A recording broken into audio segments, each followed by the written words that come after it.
saya Lili Widya Putri. Saya Fitria Salsabila Nasution. Dan saya Najwa Clarita. Kami akan mempresentasikan materi yang berjudul SDLC atau System Development Life Cycle. Oke, saksikan.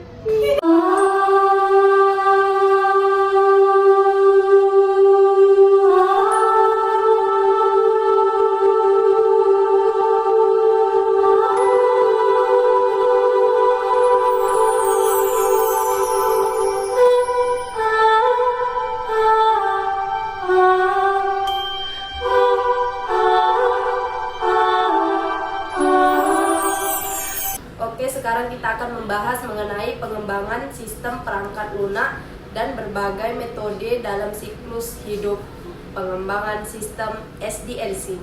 Pertama, tujuannya dari materi ini adalah memberikan pemahaman tentang tahapan dalam SDLC serta berbagai metode pengembangan perangkat lunak yang digunakan untuk menghasilkan perangkat lunak yang berkualitas. Dua, apa itu sih SDLC? SDLC adalah rangkaian proses yang digunakan untuk merancang, membangun, dan menguji sistem atau perangkat lunak secara efisien dan efektif. Tujuannya apa sih? Tujuannya yang utama yaitu implementasi SDLC adalah memberikan alur terstruktur dalam pengembangan perangkat lunak untuk memastikan hasil dan berkualitas dengan waktu dan biaya yang efisien. Ini juga membantu mengurangi kemungkinan kesalahan desain dan penggunaan yang dapat menyebabkan biaya perbaikan yang tinggi. Tahapan umum dalam SDLC. Pertama, tahapan utama SDLC mencakup analisis sistem, memahami kebutuhan sistem dan pengumpulan informasi, desain sistem, merancang struktur dan arsitektur sistem, pengkodean atau implementasi, pengembangan perangkat lunak berdasarkan desain, pengujian, memastikan perangkat lunak berfungsi dengan baik dengan desain dan analisis yang telah dilakukan. 3. Metode waterfall. Dengan SDLC, pengertian metode waterfall. Waterfall adalah metode yang sangat terstruktur dan linear. Setiap tahap dalam proses pengembangan dilakukan secara berturutan tanpa ada tumpang tindih. Tahapan waterfall pertama, analisis, yaitu mengumpulkan fakta dan kebutuhan untuk sistem. Kedua, desain, merancang struktur data, arsitektur perangkat lunak dan sistem secara penyeluruhan. 3. Pengkodean, pengembangan perangkat lunak sesuai dengan desain yang telah dibuat. 4. Pengujian, sistem yang telah dibangun diuji untuk memastikan kesesuaiannya dengan analisis dan desain. Kelebihan waterfall yaitu struktur yang jelas, mudah diikuti, cocok untuk proyek yang dibuat yang tidak berubah. Kekurangan waterfall, kurang fleksibel jika ada perubahan kebutuhan di tengah proses, sulit untuk merekomendasi feedback pengguna setelah tahap pengkodean.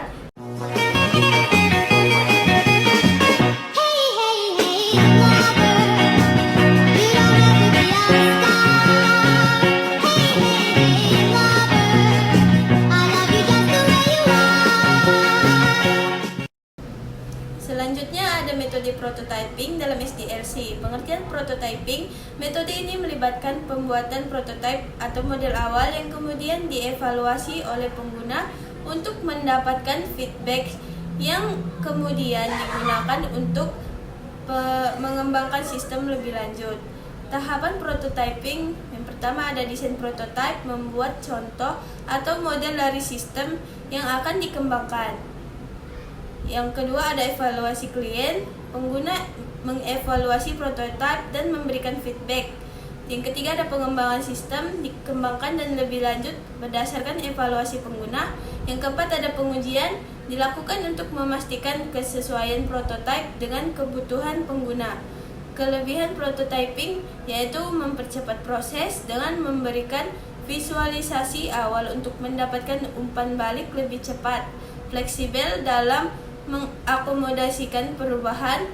Kekurangan prototyping bisa menyebabkan pengguna merasa bahwa sistem sudah selesai lebih cepat dari kenyataannya. Prototipe seringkali hanya menunjukkan fungsionalitas dasar dan bisa mengabaikan aspek penting lainnya. Selanjutnya kita bahas metode pengembangan sistem literatif dengan inkremental. Pengertian literatif dan inkremental metode ini menggabungkan aspek dari waterfall dan prototyping, di mana pengembangan dilakukan secara bertahap dengan versi perangkat lunak yang berkembang seiring waktu. Setiap iterasi menambahkan fungsionalitas baru. Tahapan pertama yaitu analisis desain, dimulai dengan analisis untuk desain iterasi pertama. Yang kedua, pengkodean dilakukan pada setiap iterasi. Pengujian juga dilakukan setiap kali iterasi selesai untuk memastikan kualitas perangkat lunak.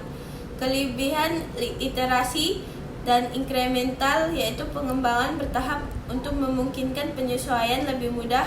Umpan balik dari pengguna dapat diintegrasikan lebih cepat. Kekurangannya memerlukan manajemen proyek yang baik untuk menghindari kesalahan dalam integrasi dan pengujian.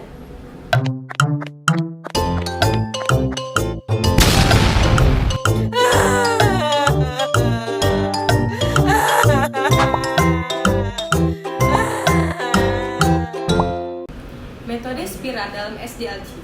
Pengertian metode spiral.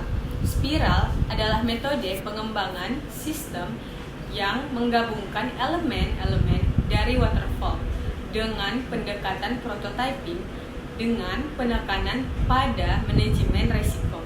Setiap putaran atau spiral mewakili tahap dari pengumpulan persyaratan hingga pembangunan sistem dan evaluasi.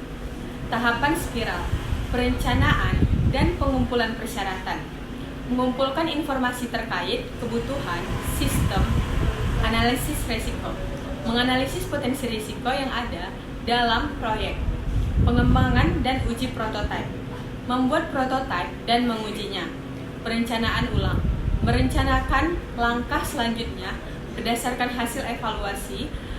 Dan kelebihan spiral adalah menyediakan pendekatan yang sangat fleksibel dan dapat mengelola risiko dengan lebih baik, cocok untuk proyek besar dan kompleks. Kekurangannya yaitu biaya lebih tinggi karena prosesnya lebih panjang dan melibatkan banyak evaluasi. 7. Ada tahapan lain dalam SDLC: evaluasi dan pengujian. Pengujian dan evaluasi. Setelah perangkat lunak dikembangkan, pengujian dilakukan untuk memastikan bahwa aplikasi berfungsi sesuai dengan spesifikasi dan kebutuhan. Evaluasi, umpan balik dari pengguna juga sangat penting untuk perbaikan dan penyempurnaan aplikasi.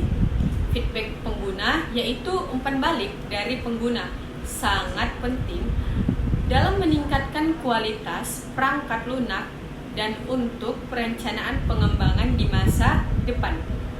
Nah, selanjutnya itu adalah kesimpulan. Kesimpulan SDLC adalah dasar yang penting dalam pengembangan perangkat lunak yang membantu memastikan kualitas, efisiensi, dan pengendalian biaya. Metode pengembangan seperti waterfall, prototyping, iteratif, inkremental, dan spiral masing-masing memiliki kelebihan dan kekurangannya. Dan pemilihannya harus disesuaikan dengan kebutuhan proyek. Dengan mengikuti SDLC yang terstruktur, kesalahan dalam desain dan pengembangan dapat diminimalkan dan perangkat lunak yang dihasilkan akan lebih efektif serta memenuhi harapan pengguna. Semoga materi ini memberikan gambaran yang jelas tentang berbagai tahapan dan metode dalam pengembangan perangkat lunak menggunakan SDLC.